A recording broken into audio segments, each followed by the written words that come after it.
ಇತಿಹಾಸ ಏನು ಹೇಳುತ್ತೆ ಅಂದರೆ, ಇಲ್ಲಿ ಮೊದಲು ಪಂಚಪಾಂಡವರು ಇಲ್ಲಿ ವಾಸವಾಗಿದ್ದು. ಮೈಸೂರು ದಸರಾ ಆದ ನಂತರ ಎರಡನೇ ದಸರಾ ಅಂದರೆ ಇದೆ. ವಿಜಯನಗರ ಸಾಮ್ರಾಜ್ಯರು ಇಲ್ಲಿ ಆಳಿ ಹೋದಂಥ ಇದು ನಾಡು. ಧರ್ಮದ ಗುಡ್ಡ, ಪ್ರಕೃತಿಯ ಮಡಿಲಲ್ಲಿ ಕಲ್ಲಿನ ಗುಡ್ಡದ ಮಧ್ಯಭಾಗದಲ್ಲಿ ಇರುವ ಈ ಜಾಗವು ವಿಜಯನಗರ ಸಾಮ್ರಾಜ್ಯದ ಕಾಲದಿಂದಲೂ ಸಾಂಸ್ಕೃತಿಕ ಮತ್ತು ಧಾರ್ಮಿಕ ಇತಿಹಾಸವನ್ನು ಹೊಂದಿದೆ.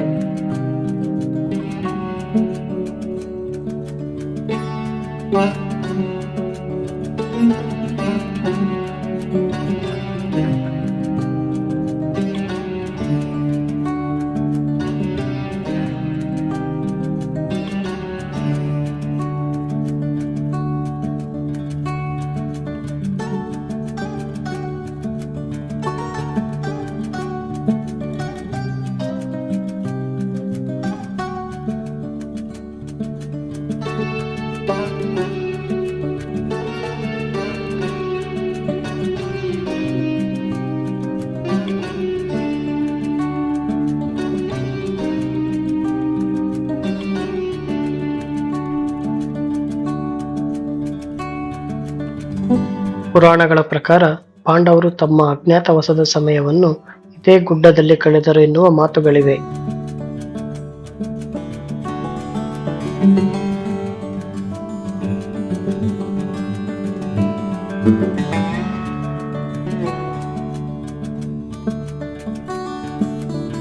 ಗೌಳಿಗರ ಹೆಣ್ಣು ಮಗಳೊಬ್ಬಳು ಪಾಂಡವರಿಗೆ ಪ್ರತಿನಿತ್ಯ ಯಾರಿಗೂ ಗೊತ್ತಾಗದಂತೆ ಹಾಲನ್ನು ಕೊಡುತ್ತಿದ್ದಳು. ಈ ಘಟನೆಯನ್ನು ಆಕಸ್ಮಿಕವಾಗಿ ಯಾರೋ ಒಬ್ಬರು ನೋಡಿದ್ದಕ್ಕಾಗಿ ಅವಳು ಅಲ್ಲಿಯೇ ಕಲ್ಲಾಗಿ ಹೋದಳು ಎನ್ನುವ ಮಾತುಗಳಿವೆ. ಸಮರ ಇಲ್ಲಿ ಪ್ರಾಣಿಗಳ ಕಾಟ ಎಲ್ಲ ಇದೆ ಅಂತಾರೆ, ಕರಡಿ ಚಿರತೆ ಎಲ್ಲ ಬರುತ್ತೆ ಅಂತ. ಚಿರ್ತ ನೀವು ನೋಡಿದ್ದೀರಾ ಯಾವಾಗ ಪೂಜೆ ಮಾಡಕ್ ಬಂದಾಗ? ಚಿರ್ತ ಸಾಕಷ್ಟು ಸಲ ಹಳ್ಳಿ ನಾವು ಬೇಕಾದಷ್ಟು ಸಲ ತಪ್ಪಿಸ್ಕೊಂಡಿದ್ದೀವಿ. ಬನ್ನಿ ಈ ಗುಡಿಯ ಬಗ್ಗೆ ಇನ್ನಷ್ಟು ಮಾಹಿತಿಗಳನ್ನ ಆ ಗುಡಿಯ ಅರ್ಚಕರಿಂದ ಪಡೆಯೋಣ.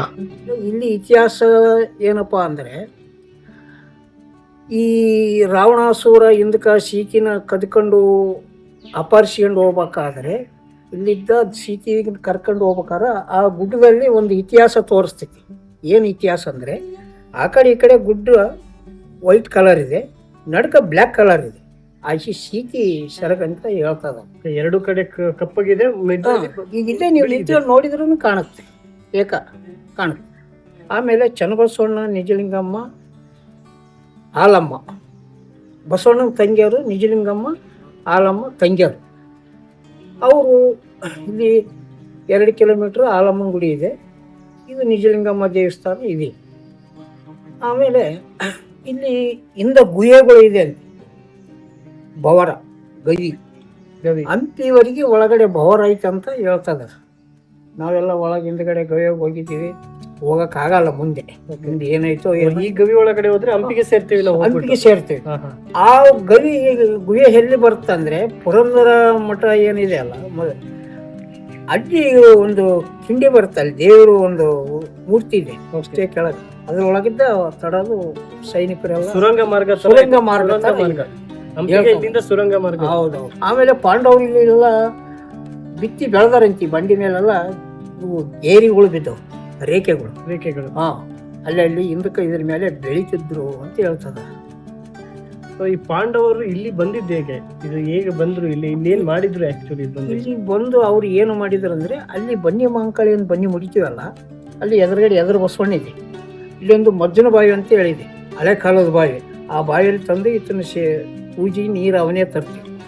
ಅವರು ಅಲ್ಲಿ ಬಂದು 12 ವರ್ಷ ವನವಾಸ ಮುಗಿಸ್ಕೊಂಡು 1 ವರ್ಷ ಅಜ್ಞಾತವಾಸ ಮುಗಿಸ್ಕೊಂಡು ಶಸ್ತ್ರಾಸ್ತ್ರಗಳು ಬನ್ನಿ ಗಿಡದಲ್ಲಿ ಇಟ್ಟು ಹೋಗಿದ್ರಿ ಅಂತ. ಅವರು ವನವಾಸಕ್ಕೆ ಹೋಗ್ಬೇಕಾದ್ರೆ ಅವತ್ತಿನ ದಿನ ಬಂದು ಬೆಳಗಿನ ಬೆಳಗಿನ ಟೈಮ್ನಾಗ ಬಂದು ಬನ್ನಿ ಮುಡಿದು ಶಸ್ತ್ರಾಸ್ತ್ರಗಳು ತೆಗೆದುಕೊಂಡು ಕೌರವರು ಪಾಂಡವರು ಯುದ್ಧ ಮಾಡಲಿಕ್ಕೆ, ರಾಜಭಾರ ಮಾಡಲಿಕ್ಕೆ ಹೋದ್ರಂತ ಹೇಳ್ತಾರೆ.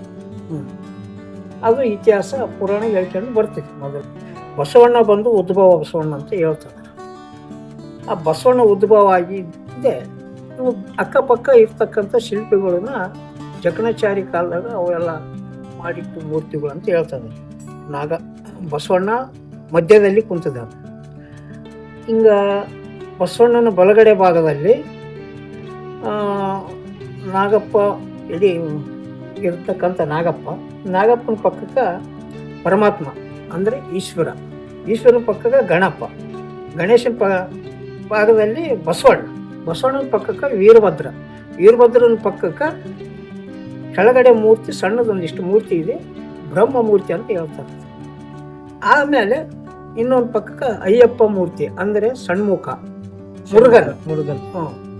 ಆತನ ಪಕ್ಕಕ್ಕೆ ನೀಲಗಂಗಮ್ಮ ಅಂತೇಳಿ 7 ಅಡಿ ಸರ್ಪದ ಎಡಿ ಹಾವಿನ ರೂಪದಲ್ಲಿ ಇದ್ದ, ಈಗ ನೀವು ನೋಡ್ಬೋದು. ಆಮೇಲೆ ಆ ನೀಲಗಂಗಮ್ಮನ ಮುಂದುಗಡೆ ಚೌಡೇಶ್ವರಿ ಅದ. ಚೌಡೇಶ್ವರಿ ಆದ ನಂತರ ಗರುಡ ಆ ರೆಕ್ಕಿ ಹಿಕ್ಕಿ ಎಲ್ಲ ಇದೆ. ಆಮೇಲೆ ಹೊರಗಡೆ ಆಂಜನೇಯ, ಪಕ್ಕಕ್ಕೆ ನಾಗಪ್ಪ, ಇಲ್ಲಿ ನಿಜಲಿಂಗಮ್ಮ ದೇವಿ. ಇಲ್ಲಿ ಎದುರುಗಡೆ ಪಾದಗಟ್ಟಿ ಬಸವಣ್ಣ ಇದ್ದಾರೆ, ಅಲ್ಲಿ ಎದುರುಗಡೆ ಅದ ಹೊಲದಲ್ಲಿ ನೀವು ಹೋದ್ರೆ ಕಾಣ್ತಾನೆ. ಆಮೇಲೆ ಇದು ಬಾವಿ ಇದೆ, ಮತ್ತು ಇದು ಸರ್ಕಾರದಿಂದ ಏನೋ ಕೊಟ್ಟಿದ್ದು ಅನುದಾನದಿಂದ ಈ ಮಂಟಪಗಳು ಇವೆಲ್ಲ ಆಗಿದ್ದಾವೆ. ಇಷ್ಟೇ ನಡ್ಕೊಂಬಂದು